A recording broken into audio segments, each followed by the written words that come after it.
O tema da nossa Páscoa desse ano é a mesa. E a mesa tem um simbolismo muito forte na Bíblia Sagrada, porque a mesa, ela representa comunhão, ela representa aliança. Desde o Antigo Testamento nós vemos a palavra de Deus falar sobre o poder da mesa, a mesa do Senhor.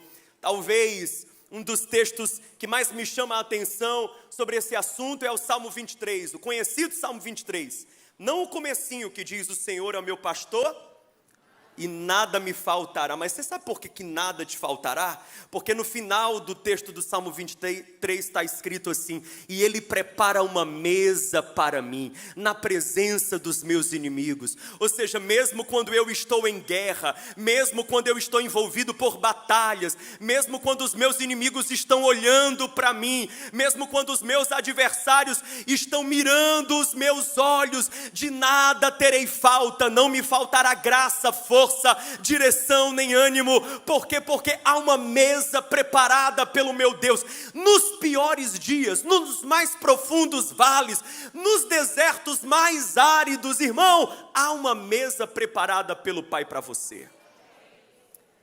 Essa revelação da mesa, ela atravessa toda a palavra de Deus.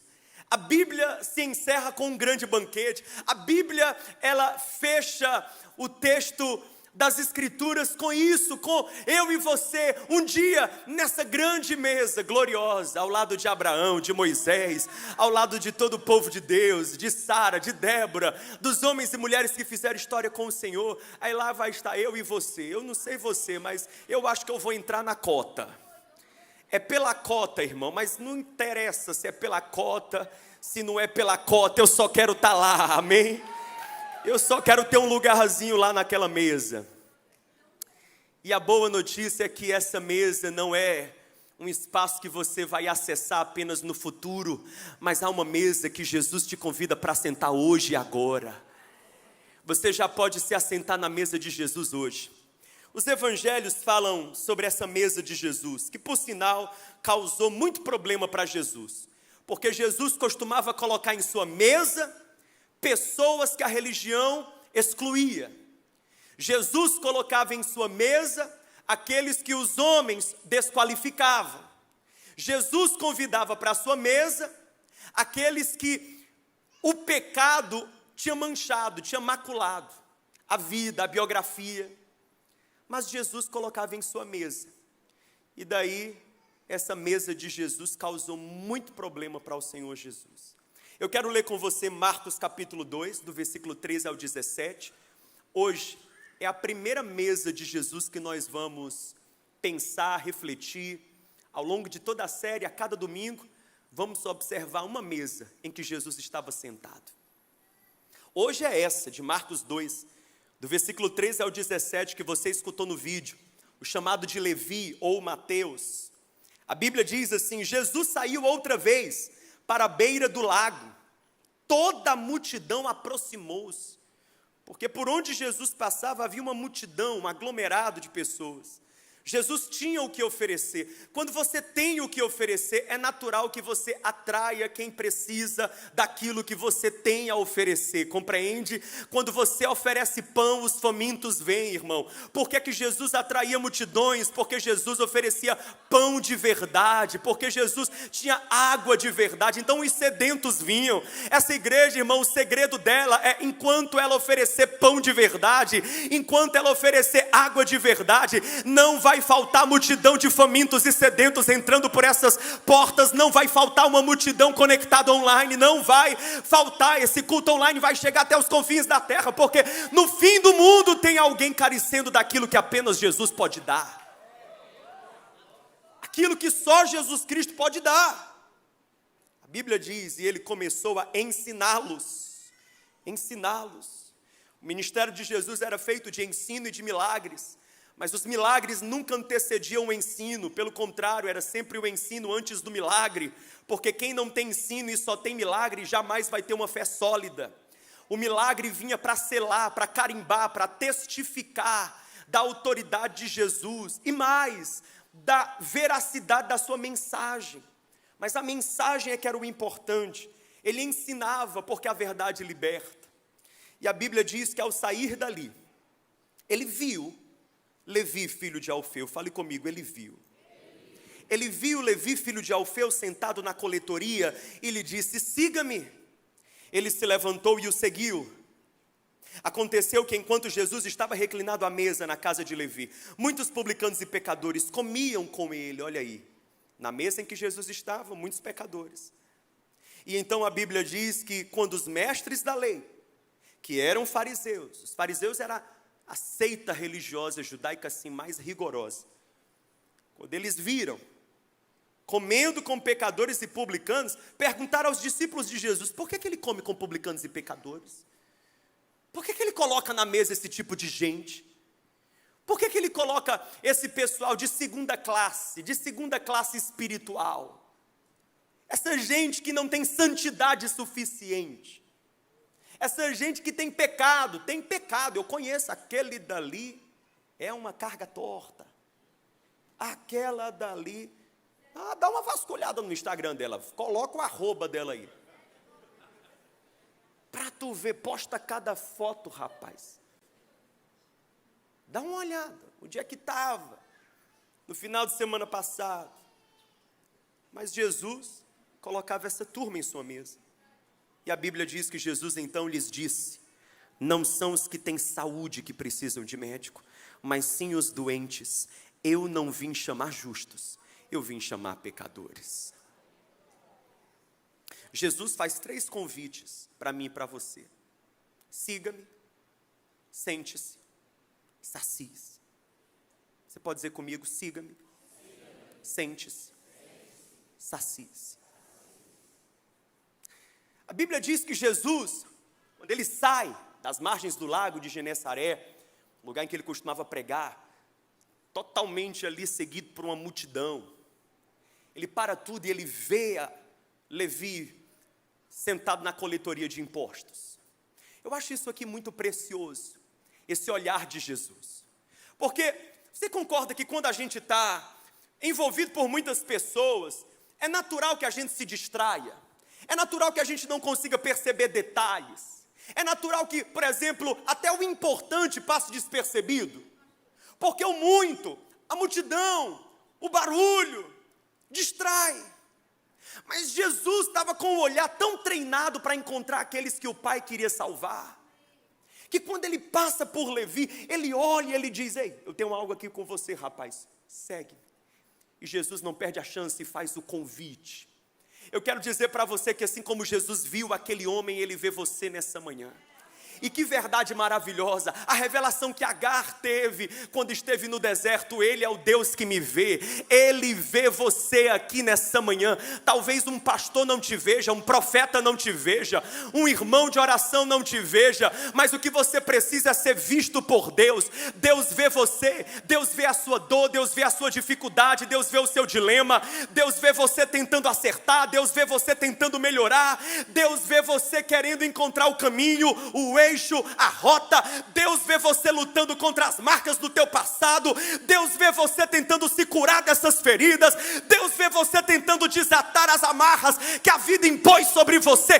Deus te vê, querido, Ele não despreza você. O olhar do Senhor está sobre a terra, procurando aqueles que de coração inteiro buscam a Ele para fortalecer-lhes, diz a palavra de Deus. Ele vê você dentro dessa unidade prisional, porque é isso que eu acho maravilhoso no nosso Deus. Ele não está limitado a nada, nem as barras dessa cadeia, irmão, vai conseguir separar o olhar de Deus de você. Ele vê você onde quer que você esteja, e Ele tem um plano e um propósito na sua vida. Ele tem um convite para te fazer, Ele tem uma palavra para liberar sobre você, como Ele teve para Levi. Jesus vê você. Agora eu tenho uma pergunta para fazer: você escuta Jesus? Porque essa história começa com Jesus olhando para Levi, mas ela só se desenrola porque Levi ouviu Jesus. Ele vê você, ele tem olhos para te ver, mas você tem ouvidos para ouvi-lo. Quem tem ouvidos, ouça o que o Espírito diz. A igreja é o que está escrito no Apocalipse repetidamente. Jesus nos vê, mas Ele nos vê não apenas para nos contemplar, Ele nos vê para nos chamar. Ele nos vê para nos dar uma convocação. Eu quero dizer para você, tem caminhos melhores para você caminhar, tem propósitos mais sublimes pelos quais você pode viver. Deus tem coisa nova para a sua vida, Deus tem coisa melhor para mim e para você. Ele sempre tem convites, Ele sempre tem chamados, Ele sempre tem convocações para estender a mim e a você, irmão. Mas a gente está atento, porque deixa eu te falar uma coisa. Jesus não chamou aquele homem 2 vezes, 3 vezes, 4 vezes. Jesus chamou? Quantas vezes? E Ele não demora, não hesita. Ele não questiona, Ele não faz assim um conjunto de perguntas. Jesus, espera aí, o que é que significa esse siga-me? Explica para mim o que é esse siga-me. O que é que envolve esse siga-me? O que é que eu vou ter que deixar nesse siga-me? O que é que eu vou ter que sacrificar? O que é que eu vou ter que renunciar em nome desse siga-me? Não, na hora que Jesus fala siga-me, o que é que Ele faz? Levanta e vai. Você entende? Deus não transforma a vida dos mais inteligentes. Deus não transforma a vida dos mais preparados. Deus não transforma a vida dos mais religiosos, daquele que está mais tempo na igreja. Não tem nada a ver. Deus transforma a vida de quem tem uma virtude simples: a obediência. Ele ouve e ele vai. Ele ouve e ele vai. Quando Jesus diz, siga-me, estou indo, eu estou indo. Você tem ouvidos para ouvir o que Jesus quer falar com você? Você veio nessa manhã sedento para ouvir o que Jesus tem para falar com você? Aquele homem começa a seguir a Jesus, e aqui esse siga-me de Jesus é muito maravilhoso, gente. Olha para mim. Convite de Jesus para Levi, para aquele homem, não foi: ei rapaz, eu vou te dar aqui uma lista de mandamentos que você não está cumprindo, e que é bom você cumprir, então toma aqui a cartilha, para você seguir bem direitinho, tá bom? O meu chamado é faça, não faça, faça, não faça, faça, não faça. É isso que está escrito? Não. Jesus não chama Levi dizendo, faça isso, não faça aquilo. Aqui está algo maravilhoso. O convite da religião, sempre que a religião fala, é faça isso, não faça aquilo. Esse é o chamado da religião. A religião nos chama para viver uma vida de faça isso, não faça aquilo. Mas Jesus, quando Ele nos chama, Ele chama dizendo, siga-me. Eu quero que você me siga. Eu quero que você crie uma relação pessoal comigo. Eu quero que você se torne meu discípulo. Eu quero que você se torne alguém que está tão perto, tão íntimo, tão próximo de mim, que você vai começar a referenciar a sua vida, as suas escolhas, as suas decisões, a partir do que você vê em mim. Eu vou passar a ser a sua régua. Eu vou passar a ser o seu padrão. Eu vou passar a ser o seu maior compromisso. Você vai deixar o que for preciso deixar, porque simplesmente você está mais comprometido comigo do que com qualquer outra coisa. E se for preciso perder as outras coisas, você perde alegremente, porque a única coisa que você quer é me seguir. Esse é o chamado do Evangelho. Quem entende que é totalmente diferente? Siga-me. É algo pessoal, é algo próximo. O convite de Jesus é para um relacionamento com Ele. Há pessoas que vêm na igreja domingo após domingo. Há gente que conhece a Bíblia de capa a capa, mas não tem esse vínculo pessoal com Jesus, não tem essa intimidade, esse relacionamento coração com coração com a pessoa de Jesus. Há pessoas que um dia começaram sendo seguidores e hoje são observadores de Jesus. Há pessoas que um dia tiveram esse vínculo de discípulo, que estavam sempre atentas aos movimentos de Jesus, olhando para Jesus, querendo seguir Jesus. Mas passado um tempo, se tornaram religiosas, batendo carteira na igreja, batendo ponto, fazendo plano de leitura bíblica, por fazer, ocupando cadeira, seguindo mandamento, mais por uma questão de costume e por uma questão cultural, porque já se acostumou a isso. já se tornou parte do que faz, do que porque há um coração ligado ao coração de Jesus. Siga-me, fale comigo, siga-me. Convite de Jesus para mim e para você hoje. O primeiro deles é siga-me. Se você quer que eu faça algo na sua vida, então saia de onde você está e crie um vínculo pessoal e íntimo comigo. Esteja tão perto de mim que a poeira dos meus pés seja capaz de cobrir você. Mas não para aí, né, gente? Porque a Bíblia vai dizer que esse Levi, depois que ele começa a seguir Jesus, a amizade com Jesus cresce. Cresce ao ponto dele marcar uma convivência na casa dele. Chamar os amigos. Ele faz um churrascão. Chama Jesus. No versículo seguinte, Jesus já está na casa de Levi. Uma coisa maravilhosa quando Jesus entra na nossa casa. Que coisa linda, irmão, você sabe que está seguindo Jesus quando Jesus entra na tua casa. Eu quero fazer uma pergunta para você. Se eu entrar na tua casa, eu vou encontrar Jesus lá?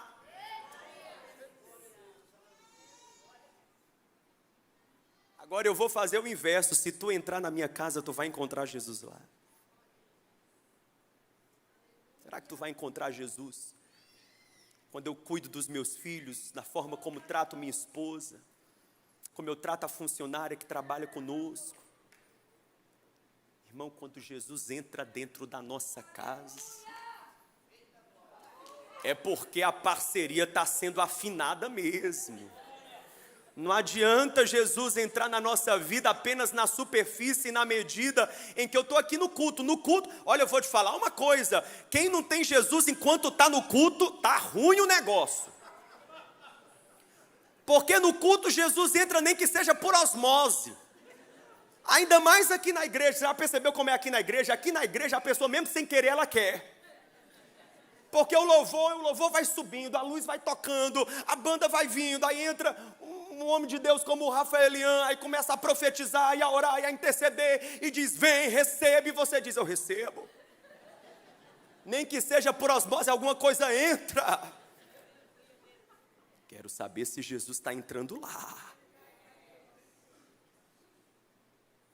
Mas Jesus, quando estava lá na casa de Levi, os amigos de Levi, aquela refeição posta, a Bíblia diz então, abra comigo, está lá no texto de Marcos que eu li com você, Jesus reclinado me ajude a pregar, Jesus reclinado à mesa. Jesus reclinado à mesa, comendo com publicanos, comendo com pecadores. E aí os religiosos, os fariseus começam a dizer, como é que ele come com publicanos, com pecadores, com esse tipo de gente? Que verdade maravilhosa, é Deus colocar na sua mesa aqueles que de outra maneira jamais poderiam se sentar nela. Deus colocar na sua mesa gente que não tem bala para pagar o ticket para se sentar nela. Porque eu e você, nós não temos bala para pagar o ticket para sentar na mesa de Jesus. A gente não tem como. Alisson, ontem eu refleti, eu pensava sobre essa verdade. Eu pensava assim, Jesus, por que é que o Senhor parece que tem um magnetismo por gente quebrada? Se você vê na Bíblia, abra a sua Bíblia depois em Hebreus 11, os heróis da fé. Heróis da fé só porque é pela fé que a história deles começa. Mas o resto é tanta ambiguidade, é tanta incoerência. Você começa com Abraão, o camarada no primeiro problema já começa a se enrolar, já começa a mentir, diz que a mulher não é mulher, que a mulher é irmã, e esse negócio de tratar a mulher como irmã dá problema. Aí você vai seguindo na Bíblia, é Moisés que antes de ser o líder de Israel, ele matou ele se escondeu, ele era fugitivo, ele tinha uma ficha suja. Você encontra Jacó, por que Deus não escolheu Esaú? Olha, eu vou falar uma coisa para você, eu simpatizo com Esaú, o meu problema com Esaú é só na hora que ele cede lá, na tentação, quando ele troca a unção dele por um prato de lentilhas. Mas Esaú é perito caçador. Eu vou falar uma coisa para você, eu prefiro ser caçador do que habitar em tendas. Ser caçador. forte, valente. Não, Deus escolhe Jacó, menininho da mamãe. Menininho da mamãe, todo mimadinho, com Rebeca sempre passando a mão na cabeça. Vai, meu filho, engana teu pai que ele está velho. Ele está velho, velho não vê nada, velho não sabe. Rouba a bênção. Uma mãe dessa, viu? Gente, e Deus vai escolhendo esse tipo de gente, e escrevendo Paulo aos Romanos, ele ainda vai dizer assim: e tem mais, eu escolho mesmo quem eu quero, porque se eu me agrado de Jacó, é de Jacó que eu escolho, ponto final. Por que Deus escolhe esse tipo de gente? Eu comecei a pensar, eu disse: Deus do céu, Jesus amado, por quê? E o Espírito Santo trouxe ao meu coração a seguinte compreensão: João, naquele grande dia, não ache você que vai ter gente olhando um para o outro e dizendo assim: rapaz, mas tu se garante, viu? Que homem de fé tu foi, tu chegou aqui. Vai ter outro olhando e dizendo assim: amiga, tu perseverou, tu foi uma mulher de oração piedosa, mas que tu chegou aqui, tu chegou, louva, olha, palmas para ti, viu? Vai ter não, irmão. Naquele grande dia, todos os olhos estarão voltados para Ele, e cada um com a sua própria boca dirá: Senhor, eu te agradeço, porque eu sei que de onde eu vim, o quão quebrado eu estava, o quão perdido eu me encontrava, e eu estar aqui é único e exclusivamente resultado da Tua graça. A Tua mão me trouxe até aqui. Que Deus extraordinário é esse, que consegue pegar alguém como eu e me levar para o céu? Que Deus poderoso é esse, que pega alguém sujo como eu e me coloca nesse lugar de vestes limpas? Eu quero dizer, você que está dentro dessa UP, ei, você que está dentro dessa UP, o seu parceiro de cela um dia vai estar lá com você, ele vai olhar para você e vai dizer: rapaz, não é que Jesus conseguiu na tua vida, não é que Deus fez na tua vida, você é um milagre ambulante. Irmão, é isso que Deus quer fazer na minha vida e na sua, para que naquele dia toda a glória seja dele. Por isso Deus pega aquele que está mais desqualificado mesmo. Você que acha que está longe, você que acha que está distante, eu tenho uma informação para você: o Espírito Santo colocou um alvo nas suas costas, e a flecha da palavra cedo ou tarde vai te atravessar. Ele vai pegar você, ele já está pegando nesse culto, ele já está lembrando você, que ele tem planos para você, Levi. Seu lugar não é estar sentado na coletoria, seu lugar é estar sentado na mesa do mestre. A coletoria de impostos era de onde Levi retirava sua fonte de renda, sua provisão. Era também um lugar que o fazia ser, diante dos olhos das pessoas, um pecador, porque o coletor de impostos, naquele contexto, ele extorquia as pessoas, era visto assim como alguém que extorquia as pessoas, ele cobrava além do justo. Então, coletor de impostos era sinônimo de ladrão, de corrupto. Ele estava sentado no lugar que o corrompia. Mas coisa maravilhosa é saber que Jesus nos tira do lugar que nos corrompe e nos coloca no lugar que nos transforma. E hoje eu tenho essa palavra para liberar sobre alguém aqui. Você está sentado já há muito tempo no lugar que te corrompe, mas hoje Jesus veio para tirar você daí e colocar você no lugar em que você é transformado, lavado, purificado. Chega, seu tempo na coletoria acabou, Levi. Seu tempo em alguns ambientes acabou. Eu preciso informar para você que dia é hoje, alguém me lembre, é 10 de março. Então, 10 de março, 10/03/2024, é o prazo de validade de alguns ambientes da sua vida, de alguns caminhos da sua vida, de algumas decisões na sua vida. Deus está levando você a romper com isso. Você está sentado aí há um tempo longo demais. Seu lugar é estar assentado à mesa do mestre. E aqui está o segundo convite, fale comigo, sente-se. Sente-se, enquanto o louvor retorna, eu quero caminhar com isso daqui. Siga-me, sente-se. Jesus está sentado com aquele homem, com aqueles pecadores e publicanos. O sentar-se com Jesus, sentar-se à mesa com Jesus, olhe para mim, olhe para cá. Você já parou para pensar no privilégio que é? Me arranja uma cadeira, porque assim eu não vou conseguir sentar. Só se eu me sentar no chão. Me arranja essa cadeira que está aí do teu lado, o Natan. Pronto, nós estamos fazendo academia.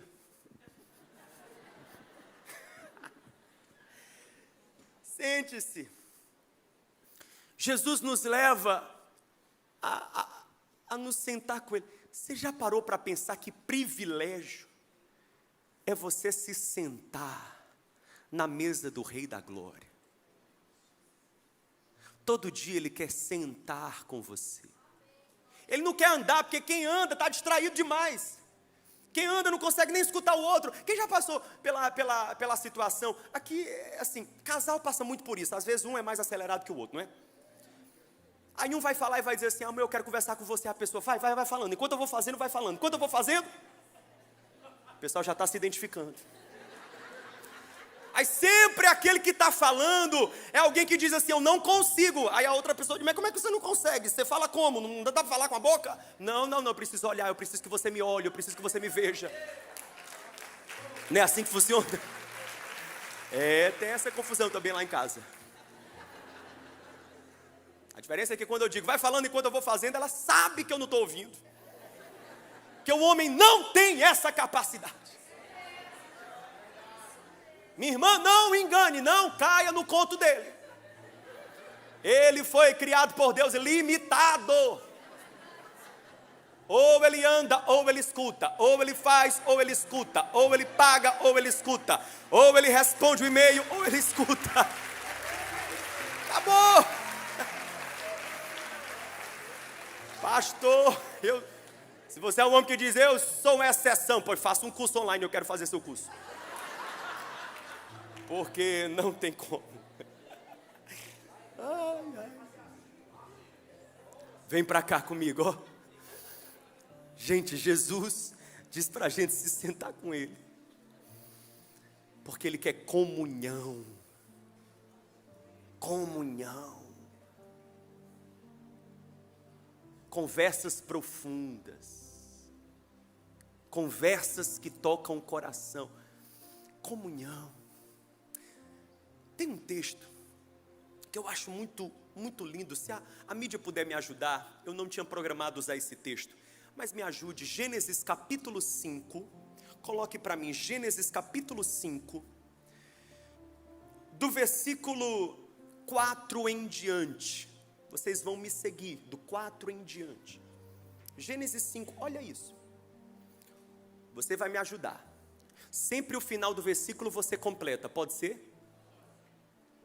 Depois que gerou Sete, Adão viveu 800 anos e gerou outros filhos e filhas. Verso 5, viveu ao todo 930 anos e...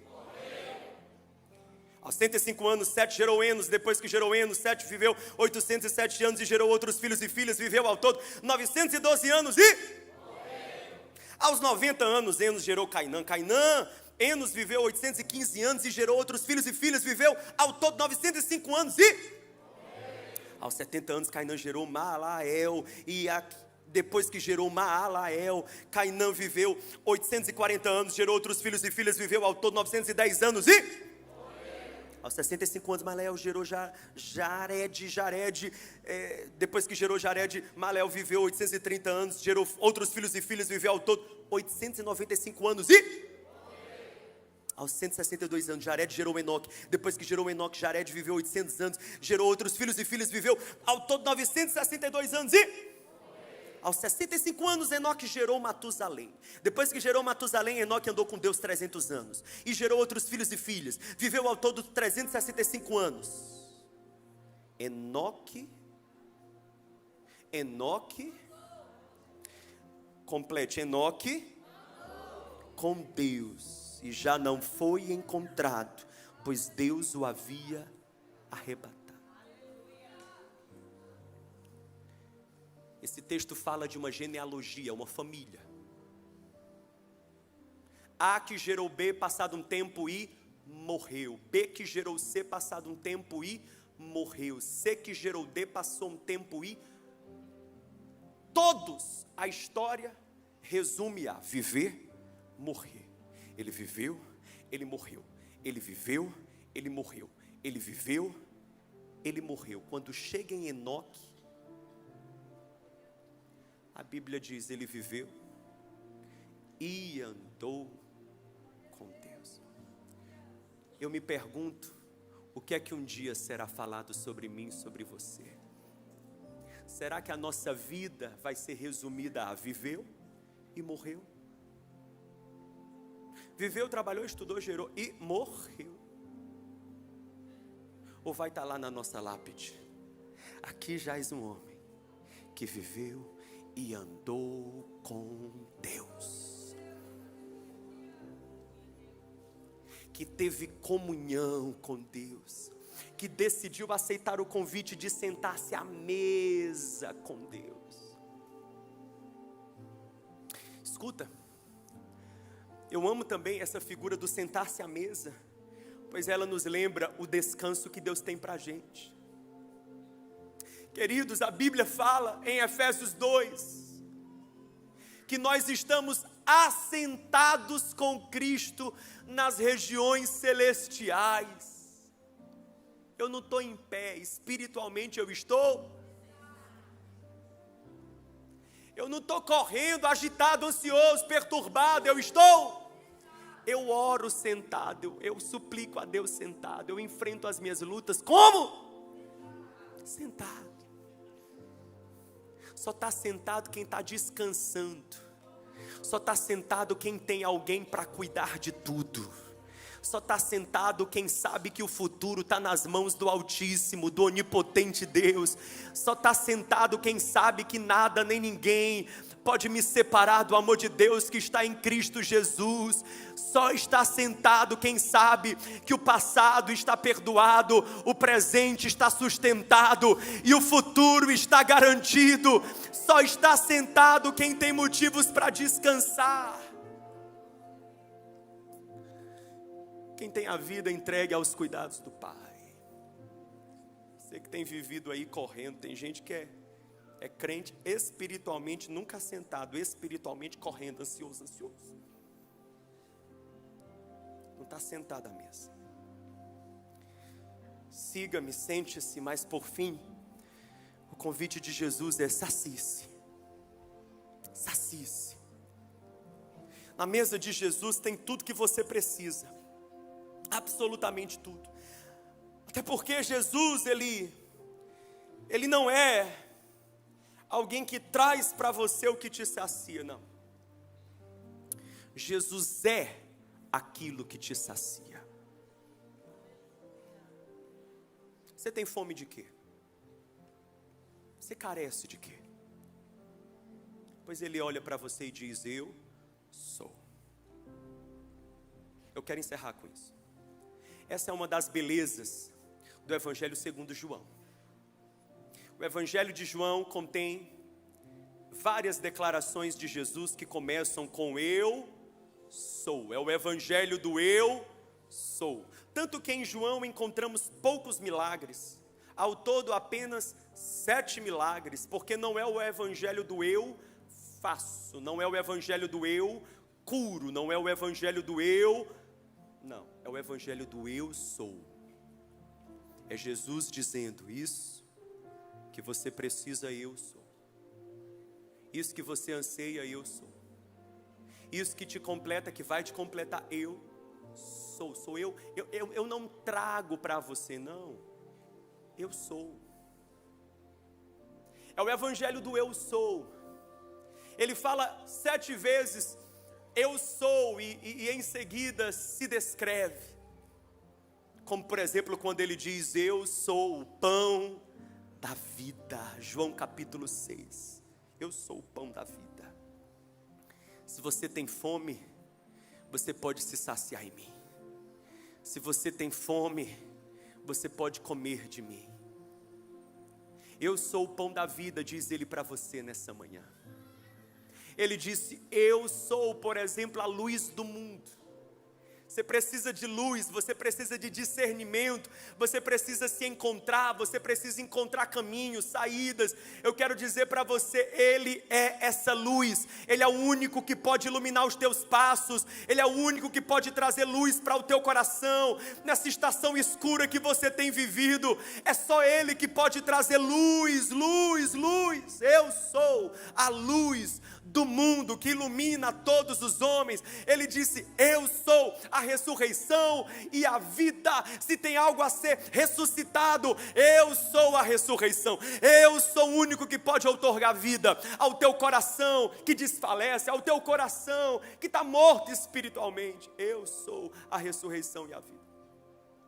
Eu sou a porta das ovelhas. Quem entrar por mim sairá e encontrará pastagem.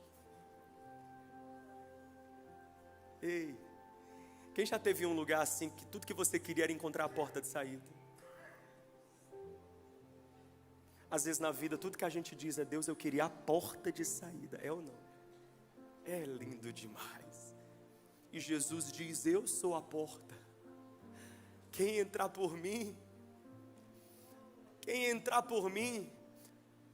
sairá, encontrará pastagens. Ele está fazendo menção à porta das ovelhas. As ovelhas, queridas, as ovelhas tinha a portinha que quando elas atravessavam, elas adentravam naquele ambiente lindo que o bom pastor tinha preparado, tinha cercado para elas, de grama boa, de descanso, de água limpa. Estava tudo preparado. Quando você entra por Jesus, quando você passa pela porta chamada Jesus, você acessa o que o Pai tem preparado para você.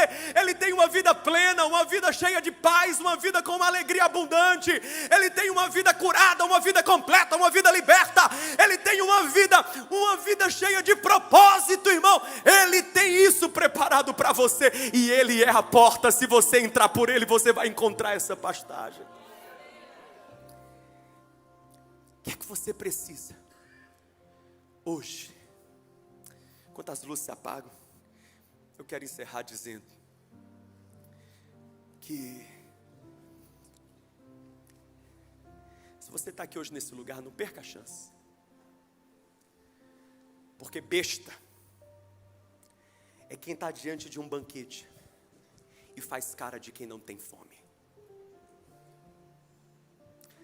Deixa de tomar posse do que está sendo oferecido gratuitamente. Diz o texto do profeta Isaías, quem tem sede pode vir, que eu darei água de beber. E eu quero dizer para você aqui hoje, sacie-se, porque tem um lugar na mesa para você. Tem um lugar na mesa para você. Há pessoas que estão aqui que acham que não tem um lugar na mesa para elas. Tem gente que vive a vida espiritual, sabe como? Senta aqui, você do louvor, senta aqui, sente aqui nessa daqui. Tem gente que vive a vida espiritual assim, ó. Me arranja um pedacinho desse pão, tu que está sentado aí na mesa, me arranja um pedacinho dele. Pode me arranjar isso, por favor. Oh, glória. Obrigado, irmão. Ai, Jesus, obrigado, Senhor. Vê se tu descola uma uvazinha dessa aí que Jesus tem. Tu que está sentado aí, tu que tem acesso. Oh. Tudo errado. Comendo comida repassada. Fica esperando vir na oração de terça de manhã para ver se a pastora Marta dá para você uma uvinha. Vem no domingo para ver qual é a uvinha que o pastor Costa Neto tem para te dar. Você está comendo comida repassada. Você tem um lugar na mesa. Você tem um assento com o teu nome. Se assenta, se apropria desse lugar. Pastor, eu estou distante, eu estou longe. Você está longe, você está distante?